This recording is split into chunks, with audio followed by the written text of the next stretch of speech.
If you've ever searched best personal finance books to read on Google, you've most likely seen the title Rich Dad, Poor Dad appear at the very top. The book, written by Robert Kiyosaki and Sharon L. Lecter, has reportedly sold more than 32 million copies in 40 languages across 40 countries since it was published in 2002.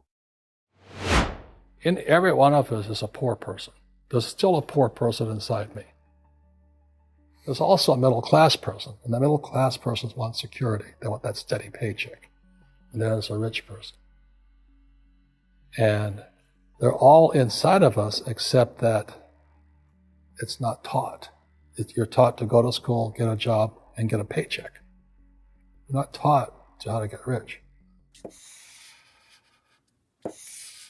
Rich Dad, Poor Dad is an allegorical story about Robert Kiyosaki and his two dads, and how growing up with them shaped his financial views. The poor dad is Kiyosaki's biological father, a highly educated college professor. The rich dad is Kiyosaki's best friend's father, a wealthy entrepreneur who owns dozens of businesses.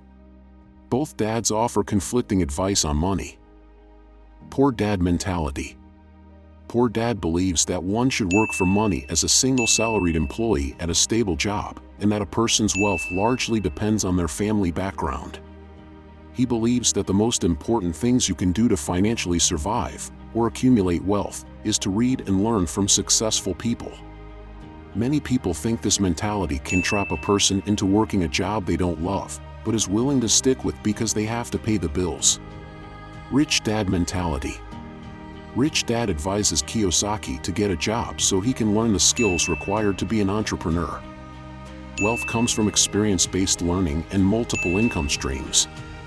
When the poor dad encourages working your way up the ladder, Rich Dad laughs and says, "Why not on the ladder?"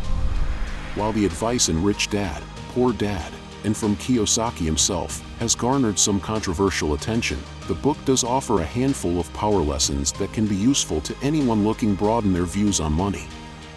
Here are some essential takeaways. 1. The rich buy assets, not liabilities.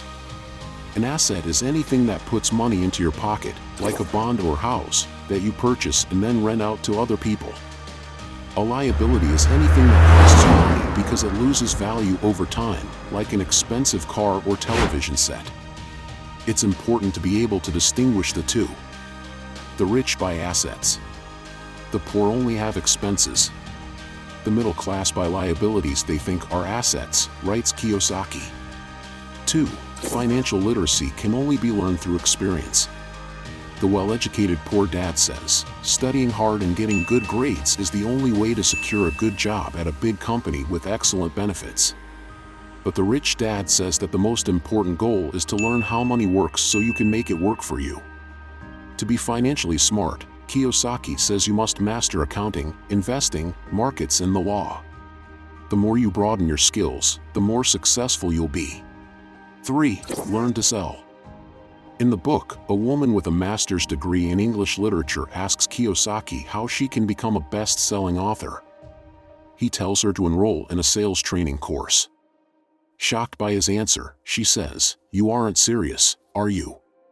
Kiyosaki picks up a book on the coffee table and says, "There's a reason successful books say best-selling author, not best-writing author." Selling is a crucial skill if you want to be rich, he explains. Get out of your comfort zone, practice selling, and network. If you don't, you'll never be able to run your own business. 4. Fear and self-doubt are your greatest barriers to success. The primary difference between the rich and the poor is how they manage fear. Poor dad keeps it safe and avoids risks. This perspective can be costly in the long run. Often in the real world, it's not the smart who get ahead, but the bold, says Rich Dad. 5. Always think in terms of opportunities. The rich dad forbids his kids from saying, "I can't afford it." Instead, he tells them to say, "How can I afford it?" The first phrase shuts down a person's brain, and they no longer have to think. The second one opens up possibilities, excitement, and dreams. It forces the brain to search for answers.